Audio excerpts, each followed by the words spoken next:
Hello everyone, welcome to another class of principles and practice of accounting. हम लोग पढ़ रहे हैं अकाउंटिंग टर्मिनोलॉजी ग्लॉसरी और हमने लास्ट टॉपिक कवर किया था रेवेन्यू और इनकम।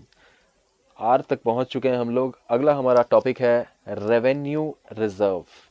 तो रिजर्व के बारे में मैंने आपको बता दिया है, कैपिटल रिजर्व भी मैंने बता दिया है। कैपिटल एसेट को खरीदने के लिए जो रिजर्व हम लोग बनाते हैं उसको कैपिटल रिजर्व बोलते हैं, या कैपिटल कोई भी एक्सपेंडिचर करने के लिए जो रिजर्व बनाते हैं उसको कैपिटल रिजर्व बोलते हैं।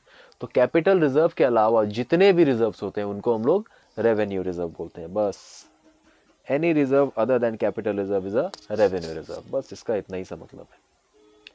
कैपिटल रिजर्व को छोड़ के जितने भी रिजर्व है वो सारे के सारे रेवेन्यू रिजर्व है। सिंपल। अगला पॉइंट है राइट शेयर। ये बहुत इंपॉर्टेंट है। ये तो सीए फाउंडेशन में आपको ज़्यादा डिटेल में नहीं है, बस एक छोटा सा डेफिनेशन दे दिया है। सीए इंटर में और सीए फाइनल में भर भर के आपको पढ़ने को मिलेगा राइट शेयर। इसको समझिए अच्छे से, बहुत इंपॉर्टेंट है। राइट शेयर होता क्या है?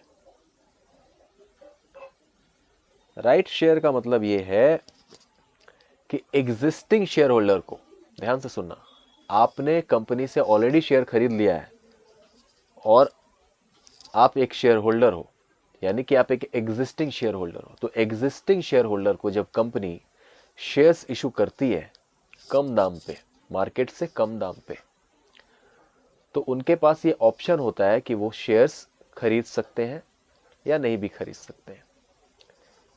यानी कि एक राइट दिया जाता है एग्जिस्टिंग शेयर होल्डर्स को कि मार्केट से कम दाम पे आप ये शेयर्स खरीद सकते हैं। आपके पास आप एक शेयर होल्डर हैं, इसीलिए हम लोग आपको एक राइट दे रहे हैं, यानी कंपनी दे रही है राइट शेयर होल्डर को कि आप मार्केट से कम दाम में ये राइट शेयर्स आप खरीद सकते हो। तो इस तरह का राइट जब एग्जिस्टिंग शेयर होल्डर को कंपनी के द्वारा दिया जाता है तो उसको हम लोग बोलते हैं राइट शेयर्स, या राइट शेयर्स ही बोलते हैं। तो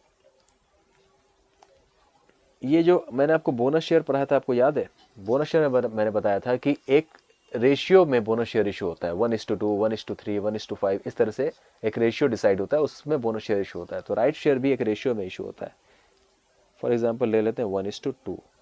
1:2 का मतलब जिसके पास 2 शेयर है उसको एक राइट शेयर मिलेगा, यानी कि जिसके पास 2 लाख शेयर हैं कंपनी बोलेगी आप 1 लाख शेयर खरीद सकते हो। जिसके पास 20,000 शेयर हैं उसको 10,000 शेयर खरीदने का राइट मिलेगा। तो इस तरह से एक रेशियो के बेसिस पे राइट शेयर इशू होता है एग्जिस्टिंग शेयर होल्डर्स को मार्केट से कम दाम में।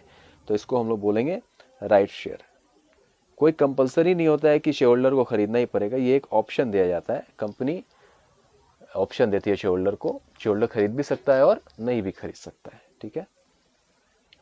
और वो चाहे, एक और बात बता देता हूँ, वो चाहे तो अपना राइट किसी और को भी दे सकता है जो कंपनी का शेयर होल्डर नहीं है। मान लो कि आपका कोई दोस्त है, उसने आपके फेवरेट कंपनी में शेयर खरीद रखा है और उस कंपनी ने राइट शेयर इशू किया और वो दोस्त आपका खरीदना नहीं चाहता, तो आप अपने दोस्त को बोलो कि ये राइट तू मुझे दे दे, मैं कंपनी से कम दाम में शेयर खरीद लूंगा। मान लो कंपनी का रिलायंस के कंपनी का शेयर का दाम है 2,000 रुपया मार्केट में और अपने एग्जिस्टिंग शेयर होल्डर को रिलायंस ने राइट शेयर इशू किया है 1,000 रुपये में, तो 50% डिस्काउंट पे शेयर अवेलेबल हो रहा है। तो अगर आपका कोई दोस्त है जिसके पास रिलायंस कंपनी के शेयर हैं और वो खरीदना नहीं चाहता, तो आप क्या करोगे? जाके उसको बोलोगे भाई मेरे को दे दे राइट, मैं खरीद लूंगा 1,000 रुपये में। तो वो चाहे आपका दोस्त तो अपना राइट आपको दे सकता है। इसको बोलते हैं ट्रांसफर ऑफ राइट एंटाइटलमेंट। तो राइट एंटाइटलमेंट ट्रांसफर हो सकता है और जो कंपनी का शेयर होल्डर नहीं है वो भी राइट शेयर खरीद सकता है अगर एग्जिस्टिंग शेयर होल्डर अपना राइट दूसरे को दे दे। ठीक है, तो ऐसा भी हो सकता है। तो ये जो राइट एंटाइटलमेंट दिया जाता है तो ये फ्री में नहीं दिया जाता है, उसके बदले वो कुछ आपसे चार्ज कर सकता है। अब आपका दोस्त है तो हो सकता है वो पैसे आपसे ना ले, वो अलग बात है, लेकिन जब आप एक शेयर होल्डर से खरीदोगे राइट तो वो आपसे अपने राइट का कुछ पैसा ले लेगा पर शेयर। मान लो 1,000 रुपये शेयर का दाम है तो पर शेयर वो आपसे 100 रुपये या 200 रुपये ऐसे करके राइट का आपसे ले लेगा। और वो चाहे तो सारा का सारा राइट भी बेच सकता है और चाहे तो 50%, 30%, 40% उतना भी राइट बेच सकता है। अगला टॉपिक है हमारा sales turnover, gross sales, gross turnover, कुछ भी बोलो आप इसको। सेल्स का मतलब जानते ही हो, कंपनी जो सेल करती है उसी को सेल बोलते हैं, टर्नओवर बोलते हैं। ग्रॉस सेल का मतलब क्या हुआ है? ग्रॉस सेल और ग्रॉस टर्नओवर समझो। 100 रुपये का मैंने सेल किया, उसमें से 20 रुपए का मेरे को रिटर्न आ गया, यानी कि 80 रुपए का मेरा हो गया नेट सेल। ठीक है, 100 रुपए का मैंने किया सेल, माइनस 20 रुपए का हो गया रिटर्न, तो ये 80 रुपए का हुआ मेरा नेट सेल। तो इस सेल को, 80 रुपए वाले सेल को बोलेंगे नेट सेल, और 100 रुपए वाले सेल को बोलेंगे ग्रॉस सेल या ग्रॉस टर्नओवर। बस यही इसका मीनिंग है। ठीक है,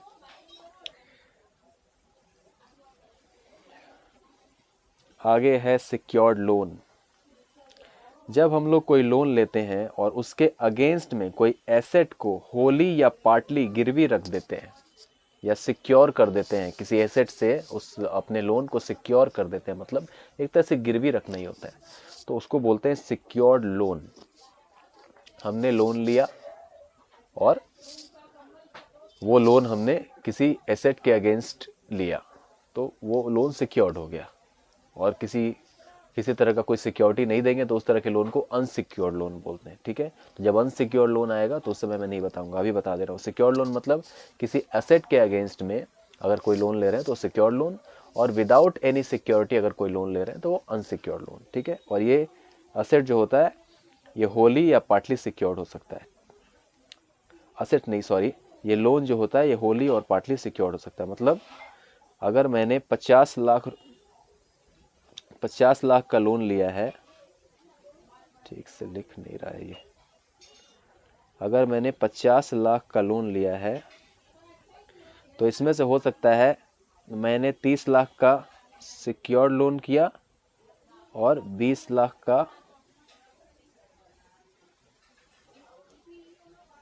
अनसिक्योर्ड लोन किया। ठीक है,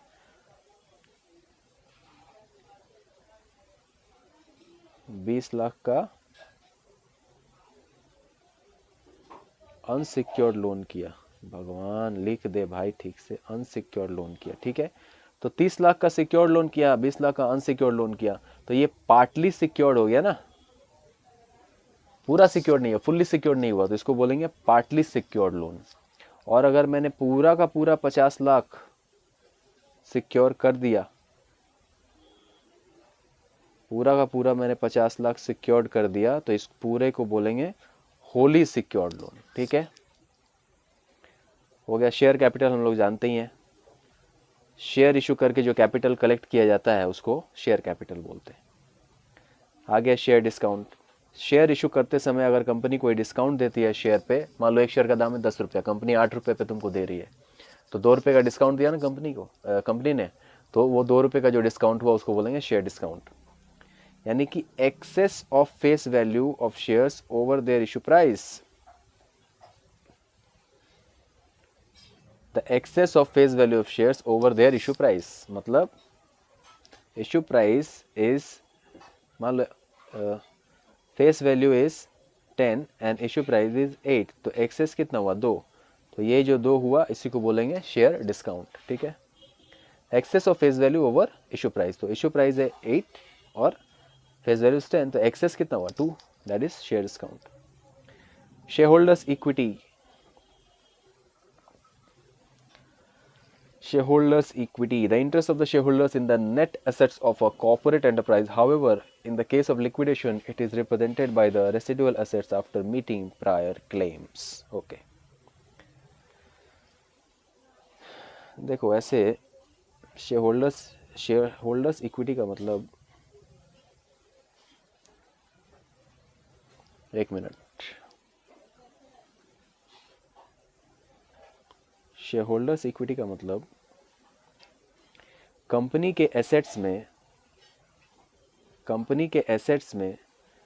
जो शेयरहोल्डर्स का इंटरेस्ट होता है, इंटरेस्ट यानी कि राइट समझ लो, कंपनी के एसेट्स में जो शेयरहोल्डर्स का राइट होता है उसको हम लोग बोलते हैं शेयरहोल्डर्स इक्विटी। क्या मतलब? मतलब ये कि कंपनी को आपने 100 करोड़ रुपया दिया और आप इक्विटी शेयर होल्डर बन गए। ठीक है, तो ये जो 100 करोड़ आपने दिया है कंपनी को और आपको उसके बदले इक्विटी शेयर मिला, तो आप कंपनी के मालिक हुए ना।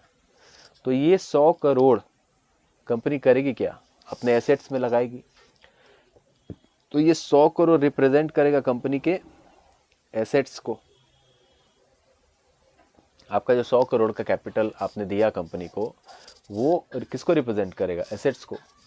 तो अल्टीमेटली देखा जाए तो आपका जो 100 करोड़ का कंपनी के आप मालिक बने हो, कंपनी जो 100 करोड़ ला के आप कंपनी के मालिक बने हो, तो उसका एक्चुअल में आपको एसेट में इंटरेस्ट मिला है, कंपनी के एसेट्स में इंटरेस्ट मिला है, यानी कंपनी के एसेट्स में आपको राइट मिला है। तो जो कंपनी के एसेट्स में शेयर होल्डर का राइट होता है, उसको हम लोग बोलते हैं शेयर होल्डर्स इक्विटी। या आप सिंपली समझो कि आपने कंपनी को जो पैसा दिया और उससे जो शेयर कैपिटल बना, उसी को शेयर होल्डर्स इक्विटी बोलते हैं। ठीक है। और ये क्या लिख रहा है सर कि in case of liquidation it is represented by the residual assets after meeting prior claims.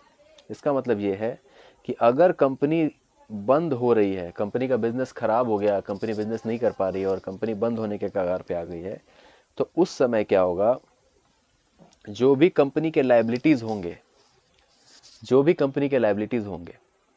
वो लायबिलिटी सबसे पहले कंपनी चुकता करेगी, और उसके बाद जो एसेट्स बच जाएगा आफ्टर मीटिंग द लायबिलिटीज़, उन एसेट्स में शेयर होल्डर्स इक्विटी रिप्रेजेंट होगा। यानी अगर 100 करोड़ की एसेट है और 70 करोड़ की लायबिलिटी है, तो ये 70 करोड़ का लायबिलिटी जब तक पे नहीं हो जाएगा, तब तक शेयर होल्डर्स को एसेट्स में इंटरेस्ट नहीं मिलेगा। तो 70 करोड़ की लायबिलिटी पे होने के बाद कितने बच गई एसेट्स? 30 करोड़ की। तो इस 30 करोड़ के एसेट में ही शेयर होल्डर्स का राइट माना जाएगा, इंटरेस्ट माना जाएगा। तो इसी को बोलते हैं शेयर होल्डर्स इक्विटी, यानी कि शेयर होल्डर का राइट। शेयर कैपिटल ही शेयर होल्डर्स इक्विटी होता है, और वो बैलेंस शीट में एक साइड लायबिलिटी एक साइड एसेट होता है। तो वही जो कैपिटल दिखता है, शेयर कैपिटल, वो एसेट को रिप्रेजेंट करता है। जो भी पैसा इधर लायबिलिटी दिख रहा है, वो किसी न किसी एसेट को तो रिप्रेजेंट करेगा ना। तो ये वही रिलेशन है एक तरह से।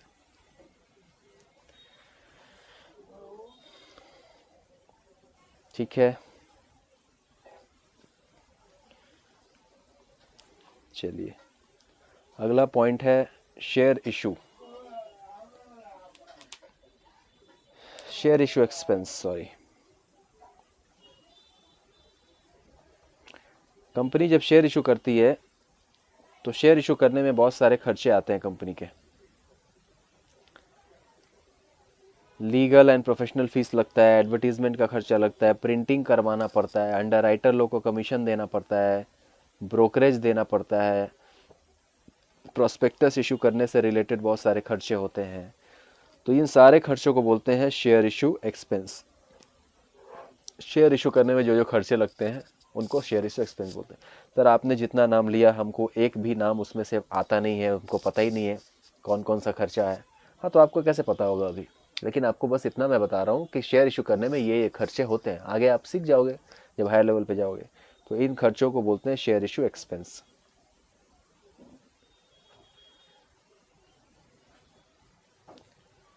शेयर वारंट क्या होता है? फाउंडेशन में जानने की ज़रूरत नहीं है शेयर वारंट, बट फिर मैं बता देता हूँ। ये एक तरह के फाइनेंशियल इंस्ट्रूमेंट होता है, हमने पढ़ा था ना फाइनेंशियल इंस्ट्रूमेंट।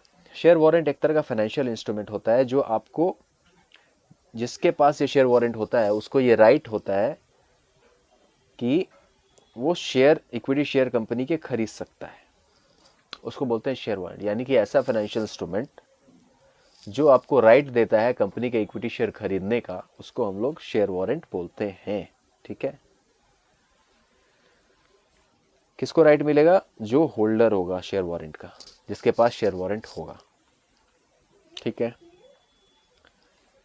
अगला है share premium.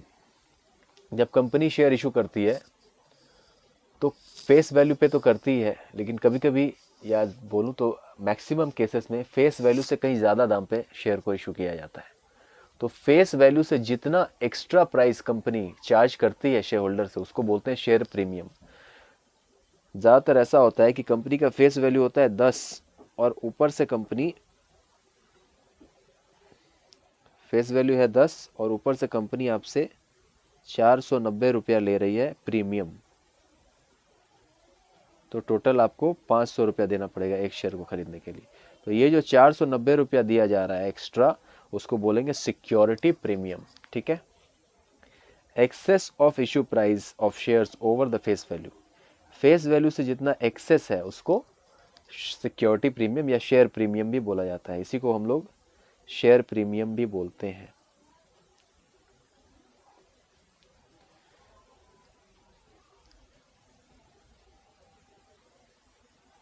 Share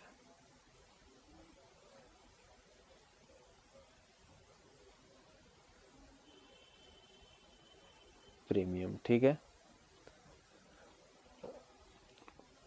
sinking fund,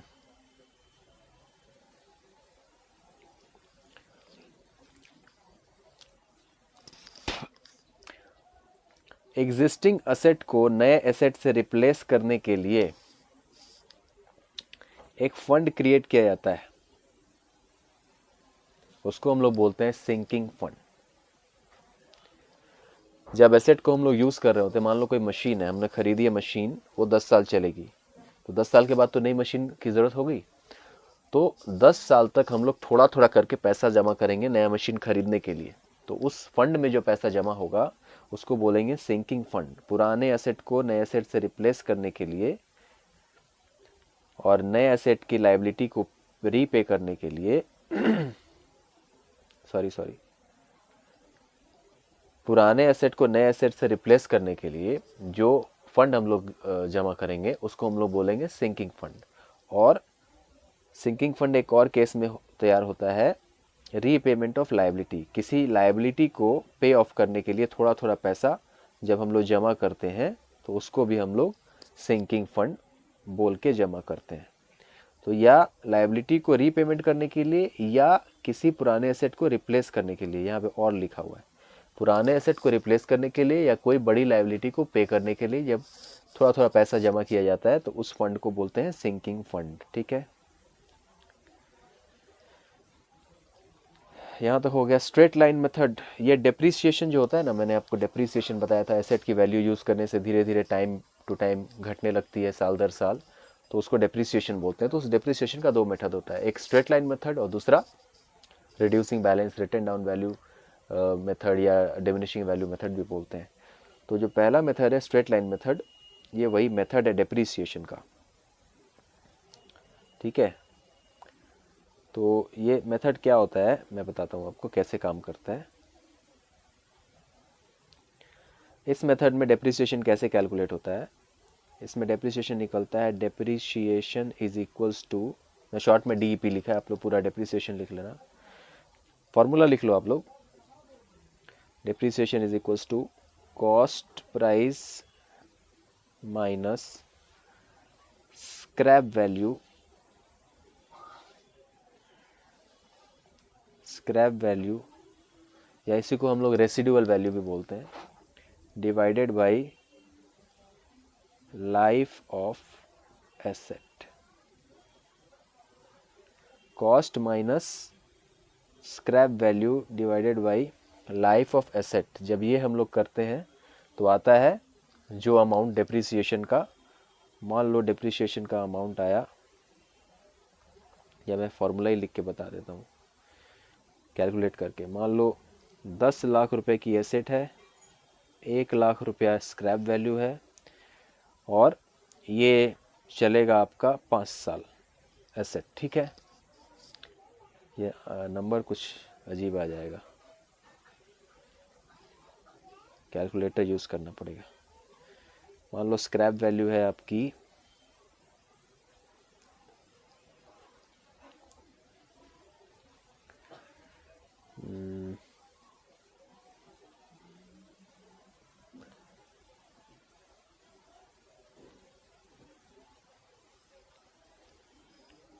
scrap value चलो 1 ही लाख है और एसेट का लाइफ है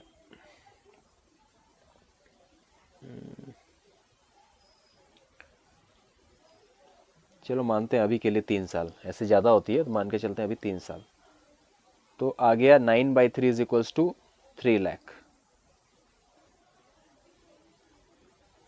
ठीक है, तो ये 3 लाख रुपया हम लोग सेम हर साल 3 लाख रुपए का डिप्रिसिएशन चार्ज करेंगे। कोई अमाउंट चेंज नहीं होगा, हर साल हम लोग 3 लाख रुपया प्रॉफिट एंड लॉस अकाउंट में डेबिट साइड में दिखा देंगे कि डिप्रिसिएशन हो गया। तो इस तरीके से जो डिप्रिसिएशन कैलकुलेट होता है उसको बोलते हैं स्ट्रेट लाइन मेथड। ये मेथड स्ट्रेट लाइन मेथड है। सब्सक्राइब शेयर कैपिटल मतलब कंपनी ने जितना शेयर इशू किया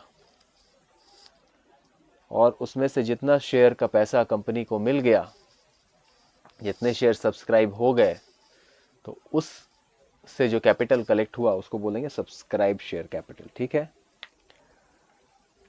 जितना शेयर कंपनी का एक्चुअल में सब्सक्राइब हुआ और अलॉट हुआ, तो उस अमाउंट को हम लोग बोलेंगे सब्सक्राइब्ड शेयर कैपिटल।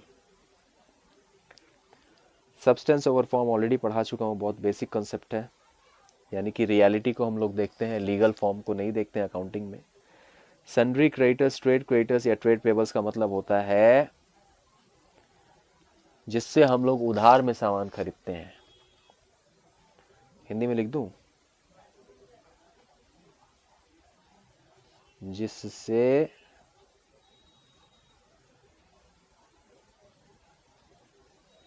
उधार में माल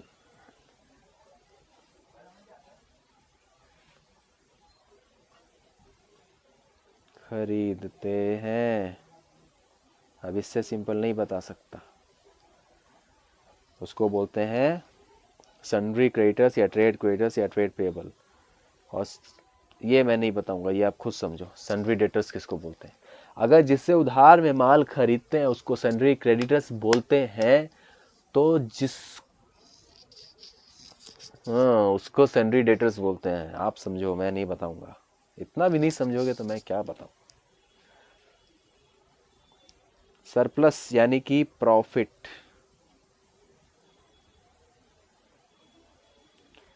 credit balance in the profit and loss statement मतलब प्रॉफिट। एक्स्ट्रा इनकम जब होता है एक्सपेंस से उसको बोलते हैं सरप्लस यानी कि प्रॉफिट।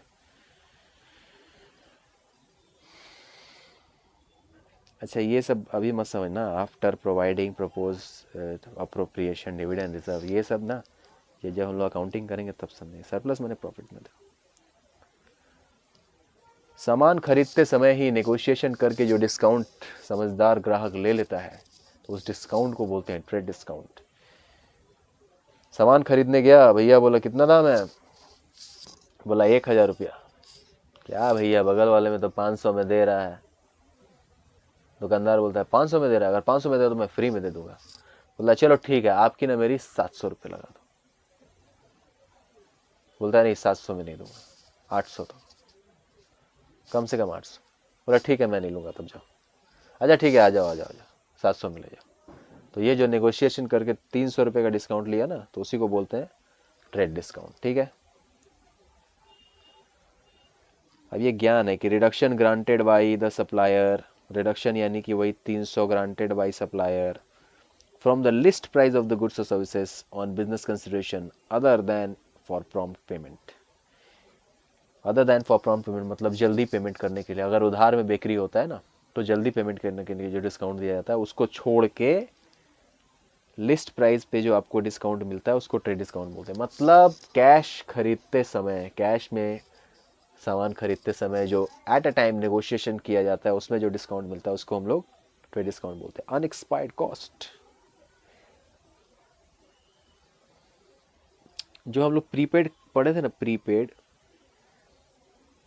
प्रीपेड एक्सपेंस को ही अनएक्सपायर्ड कॉस्ट बोलते हैं। ठीक है, पहले पेमेंट कर दिया हमने, रेंट 2 महीने का रेंट अभी पहले ही पेमेंट कर दिया, तो एक्सपायर थोड़ी हुआ है, वो अनएक्सपायर्ड है, उसका बेनिफिट मुझे अभी मिलेगा, मिला नहीं है। 2 महीना मैं और रहूंगा तब मेरा उसका बेनिफिट मिलेगा। Unissued share capital, authorise share capital आपको बता दिया। मैक्सिमम शेयर कैपिटल कंपनी का जो होता है उसको हम लोग ऑथराइज शेयर कैपिटल बोलते हैं। तो मैक्सिमम कंपनी का शेयर कैपिटल है मान लो 100 करोड़ और कंपनी ने इशू किया है 80 करोड़ का शेयर, तो 20 करोड़ का अभी इशू नहीं किया है, तो जो 20 करोड़ का इशू नहीं किया है उसको बोलेंगे अनइशूड शेयर कैपिटल। कंपनी ने डिविडेंड डिक्लेयर कर दिया कि हाँ 10 रुपया डिविडेंड देंगे इस साल। 10 रुपया क्या करोगे दे के यार, 10 रुपया इतना कम। अरे पर शेयर 10 रुपया देंगे, 1 लाख शेयर तुम्हारे पास होगा तो 10 रुपया करके 10 लाख मिलेगा तुमको। ओह अच्छा, तब तो ठीक है। तो जो डिविडेंड डिक्लेयर हो गया है, ठीक है, लेकिन पे नहीं हुआ है, डिक्लेयर हो गया है लेकिन पे नहीं हुआ है, उसको अनपेड डिविडेंड बोलते हैं। और लास्ट टॉपिक है यूजफुल लाइफ। ये चैप्टर खत्म हो गया अल्टीमेटली। वाह, यू के बाद V W X Y Z, इससे कोई टर्म ही नहीं मिला। चलो ठीक है, इतना ही बहुत है, 3-4 क्लास तो इसी में निकल गया। यूजफुल लाइफ, असेट की जो एस्टिमेटेड लाइफ होती है उसको यूजफुल लाइफ बोलते हैं। लास्ट एग्जाम्पल में मैंने 3 साल लिया था, किसी एसेट का 5 साल लाइफ हो सकता है, किसी का 10 साल, किसी का 100 साल, मैटर नहीं करता है। जो भी यूजफुल लाइफ होगी एसेट की उसको यूजफुल लाइफ ही बोलेंगे, और क्या। तो इसी के साथ हमारा ये चैप्टर कंप्लीट हो गया। वाह वाह वाह। और सबसे इंपॉर्टेंट पॉइंट आ गया, टेस्ट योर नॉलेज। चैप्टर पढ़ने के बाद क्या सीखा बच्चे आपने? अपने नॉलेज को टेस्ट करो, ट्रू फॉल्स करो, सभी का आंसर दिया हुआ है। थ्योरेटिकल क्वेश्चन खोजो, ट्रू फॉल्स क्या है। Drawer signed assent on bill exchange to the order of the draw is called an acceptance. जो बिल ऑफ एक्सचेंज बनता है, जो बिल ऑफ एक्सचेंज बनता है उस पे ड्रॉवर का साइन लगता है, ये बोल रहा है। Drawer sign assent on bill of exchange, drawer का साइन लगता है उस बिल पे, उसको एक्सेप्टेंस बोलते हैं। क्या ये सही है? जो बिल ऑफ एक्सचेंज बनता है उस पर किसका साइन लगता है? ड्रॉवर का लगता है कि ड्रॉई का? ड्रॉवर मतलब जो बिल बना रहा है, और ड्रॉई मतलब जिसके लिए वो बिल बन रहा है, जो एक्सेप्ट कर रहा है कि हाँ मैं इतने दिनों बाद आपको पेमेंट कर दूंगा। तो कौन साइन करेगा? जो बिल बना रहा है वो साइन करेगा, कि जो इसको पेमेंट करना है वो साइन करेगा? जिसको पेमेंट करना है उसको ड्रॉई बोलते हैं। तो ये भैया है फॉल्स, ठीक है। जिसको पेमेंट करना है वो साइन करेगा ना, ड्रॉवर क्यों साइन करेगा? Drawer will not sign. आइए देखते हैं आंसर, मैंने सही बोला कि गलत बोला। फॉल्स फॉल्स फॉल्स, हा हा हा। गलत हो जाता सर तो क्या होता? आपका मजाक उड़ जाता। हो ही नहीं सकता गलत, हो जाता तो क्या होता? इंसान ही तो है, सीख लेते कुछ नया, और क्या। ठीक है, तो ये फॉल्स है। इसी तरह से आप भी अपना बाकी का 5 कर लेना ट्रू फॉल्स, और इन सब का थ्योरेटिकल क्वेश्चन का आंसर ढूंढ लेना। एक्रूअल बेसिस अकाउंटिंग इसको बोलते हैं, मोटाइजेशन, कंटिंजेंट लायबिलिटी, कंटिंजेंट एसेट, ये सब देख लेना। सबके आंसर्स यहाँ पे दिए हुए हैं, ठीक है। ये ज़रूर करना, हर चैप्टर में जो बच्चा टेस्ट योर नॉलेज नहीं करेगा और डायरेक्ट जाके फाइनल एग्ज़ाम में टेस्ट करेगा अपने आप को, तो समझ जाओ वो फेल होने की तैयारी कर रहा है, ठीक है। टेस्ट योर नॉलेज करना ही करना है। चलिए, बहुत बातचीत हो गई, ये क्लास यहीं पे ख़त्म करते हैं। मिलते हैं अगले क्लास में, तब तक के लिए अपना ख्याल रखो, पढ़ाई करते रहो। एग्ज़ाम बहुत नज़दीक आ रहे हैं, और अभी अभी सीए फाउंडेशन और सीए फाइनल का रिज़ल्ट आउट हुआ है, तो आप लोग को पता होगा ही कि रिज़ल्ट कितना स्ट्रिक्ट है। सिर्फ 30% बच्चे पास हुए, मालूम है आपको? सिर्फ 30% बच्चे पास हुए हैं। यानी अगर 1 लाख बच्चे एग्ज़ाम अगर दिए तो सिर्फ 30,000 पास हुए, यानी कि 70,000 फेल हो गए। ये 70,000 वही बच्चे हैं जो टेस्ट योर नॉलेज नहीं करके जाते हैं। तो आप डिसाइड कर लो आपको क्या करना है। मैं तो आपको पढ़ा रहा हूँ, आपको तो फीस लग नहीं रहा है। मैं सारे के सारे क्लासेस ऑनलाइन यूट्यूब पे दे रहा हूँ, तो आपको पूरा बेनिफिट उठाना चाहिए। जिसको सीए बनना है ना, वो मेरे क्लासेस का फुल बेनिफिट उठाएगा और सीए बन करके दिखाएगा।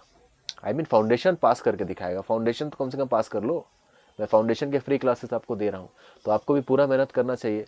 हो सकता है कुछ क्लासेस थोड़ा सा अच्छा ना लगे आपको, थोड़ा सा कोई क्लासेस आपको अच्छा लगे, बट आपको पूरा फोकस करके पढ़ाई करना है। और जहाँ भी आपके डाउट्स हैं वो भी मैं आपको क्लियर करने को रेडी हूँ।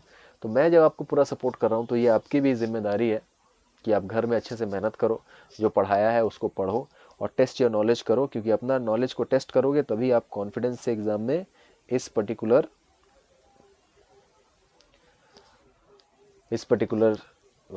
पोजीशन पे आप आओगे, यानी कि पास होने की पोजीशन पे। और ज़रूरी नहीं कि इस बार 30% का रिजल्ट हुआ तो हर साल 30% का ही रिजल्ट होगा, कभी कभी 20% का भी रिजल्ट होता है, कभी कभी 10% का भी रिजल्ट होता है। तो ये डिपेंड करता है बच्चे कैसे पढ़ाई कर रहे हैं। और ये तो 50% आपका एग्ज़ाम कंप्यूटर बेस्ड है ना, MCQ है, 2 पेपर रिटर्न है, अकाउंट्स तो रिटर्न ही है। तो पढ़ाई करो अच्छे से, मिलते हैं अगले क्लास में। Abhishek Kumar Mishra signing off.